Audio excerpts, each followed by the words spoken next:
Fala galerinha, tudo bem com vocês? Não.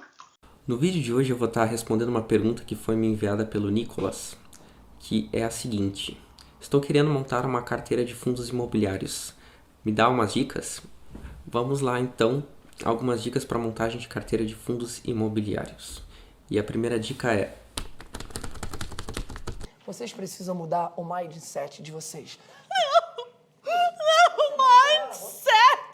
Mãe, ninguém fala mindset nessa casa! então, quando tu está recém começando a montar uma carteira de investimentos, faz sentido que tu busque inicialmente um risco menor para que tu consiga estudar o mercado e a partir do momento que tu vai estudando, tu vai readequando essa carteira ao que tu busca. Então, inicialmente, começar com carteiras que sejam mais previsíveis, que tenham um risco menor, tá bem? Um dos aspectos que eu acho muito importante de saber analisar nos fundos de investimento é a questão do prazo. Existem duas classificações de fundos de investimento imobiliário com relação ao prazo: determinado ou indeterminado. O nome é bem sugestivo. O prazo indeterminado é aquele fundo que não tem período para terminar, enquanto o prazo determinado, a partir do tempo em que esse prazo ele termina, propriamente dito, o gestor ele vai vender os ativos, vai amortizar e distribuir esses ativos. Então a pessoa não vai ter mais a cota vai ser convertida em dinheiro e vai cair na tua conta.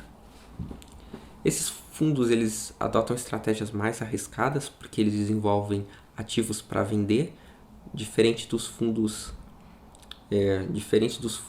mais conhecidos que tu utiliza dos ativos para gerar renda. Nesse, ao invés de tu ter um ativo para gerar renda, não, tu quer desenvolver o ativo para venda. Então são estratégias diferentes, querendo ou não, essa estratégia de venda é bem mais arriscada. Então esses fundos eles são mais voláteis, são mais imprevisíveis e têm menos liquidez justamente porque o prazo deles é menor de existir. Outra dica muito importante, aquela que tu anota no papel e coloca na parede de casa, é não olhe apenas dividend yield. Isso é muito importante, porque o dividend yield é uma métrica do passado e esse passado pode não se repetir. A título de curiosidade, se tu quiser estudar, tem um tópico muito interessante que se chama renda mínima garantida. Fala exatamente sobre isso, de dividend yields que aconteceram em determinado período e não voltaram a se repetir. Por que é muito importante saber diferenciar passado e futuro?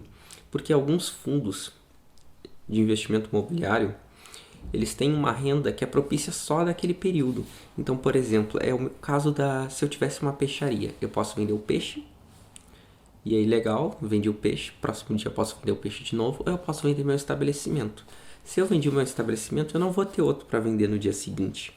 Então, naquele período, o meu dividend yield foi super alto, mas posteriormente, meu dividend yield vai ser bem mais baixo do que o anterior. Então, tomar cuidado com dividend yield. Saber a diferença entre a amortização, que é quando tu vende o ativo, e o provento, que é quando tu usa o ativo para gerar renda. Isso é muito importante porque a amortização, uma vez vendida, tu já não tem mais o ativo. Evitar fundos monoativo, monorregião, monoinquilino. Esses tipos de fundo eles têm mais risco, querendo ou não, se tu quiser investir nesses ativos, tu tem que ter uma carteira bem mais diversificada com vários outros ativos. E querendo ou não, geralmente eles não têm tantas informações. Eu vou falar com mais propriedade disso daqui a pouco, das informações, como é que tu encontra essas informações. Mas então, quais os setores que eu teria mais cuidado ao investir? Ou que eu teria um percentual bem menor do meu patrimônio nesses ativos? Fundos de incorporação, eles vão de encontro com tudo que eu falei, eles são mais voláteis. Os fundos de incorporação, eles constroem um imóvel, compram um terreno, constroem um imóvel e depois vendem o ativo, ao contrário de outras estratégias que é utilizar o ativo para renda. Eles não, eles fazem o ativo para venda. E essa venda, ela pode se concretizar em condições ruins, a depender da economia, ou pode nem se concretizar se a gente tiver uma queda muito expressiva do setor de construção civil.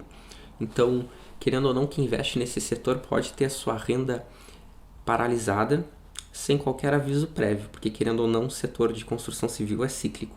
Enquanto tem outros setores que são mais estáveis, tem contratos de longo prazo, então querendo ou não, tu tem uma previsibilidade bem maior. Outro setor que eu não acho tão interessante de se iniciar são os de agências bancárias. Vou deixar uma reportagem aqui sobre agências bancárias. Elas estão em processo de reestruturação, pode-se assim dizer, muitas delas estão fechando.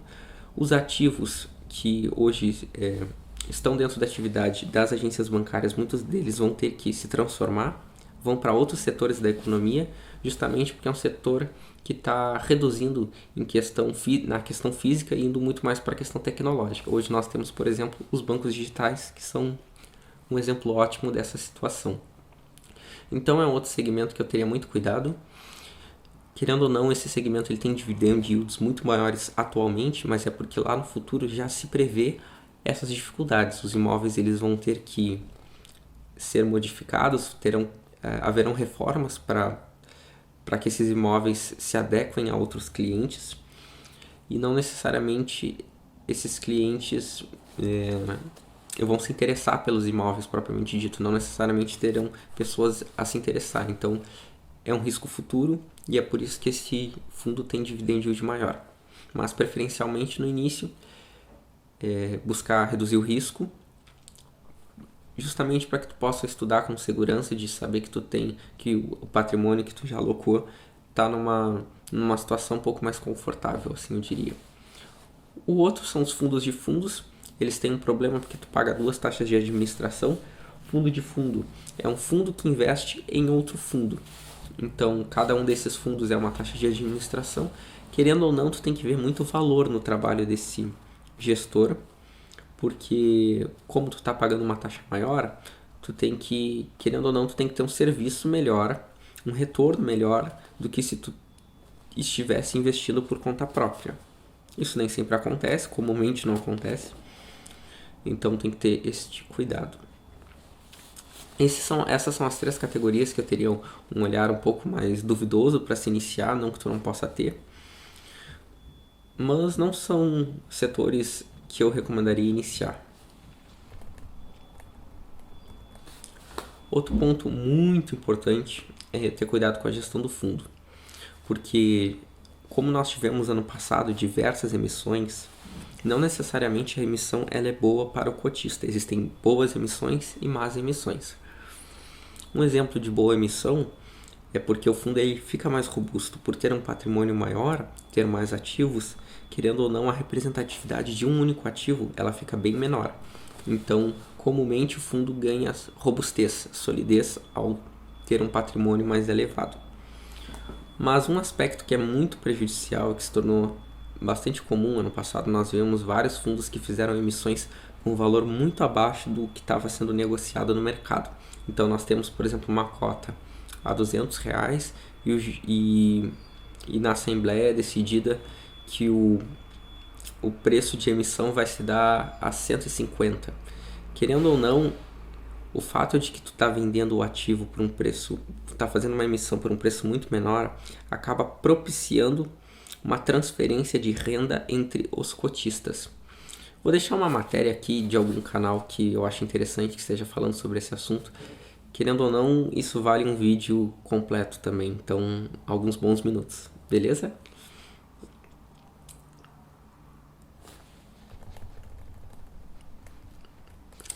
Então, já chutei vários setores, vários tipos de fundos, qual deles que eu gosto mais? Bom, eu dou preferência para aqueles fundos que têm participação no IFIX.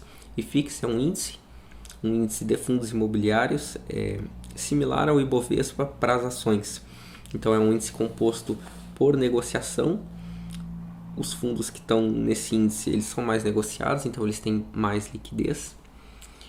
E querendo ou não, por serem mais negociados, comumente tem mais investidores e comumente os relatórios eles são mais completos. Completos não no sentido de informações técnicas, mas sim de informações acessíveis ao pequeno investidor.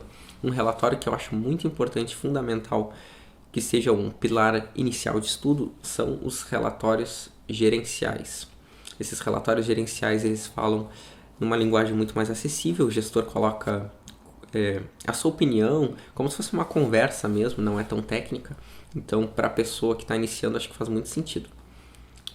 E a última dica é não tenha medo de diversificar. Comumente no mercado a gente escuta que diversificando demais o teu retorno diminui. Isso não é verdade, a diversificação ela é extremamente importante, não existe nenhum ativo no mundo que vale a pena o risco gigantesco de ter apenas esse ativo, então vale a pena sim ter uma carteira bem diversificada em vários setores, com várias características, várias estratégias, tá bem? E justamente porque tu está conseguindo reduzir o risco específico do ativo. Então, se tu tem só um ativo, tu está correndo um risco muito grande. Beleza? Essas foram as dicas. Se tu gostou do vídeo, dá um like, comenta, compartilha. O canal é novo, mas a gente vai ter conteúdos nessa linha. Então, forte abraço, até mais.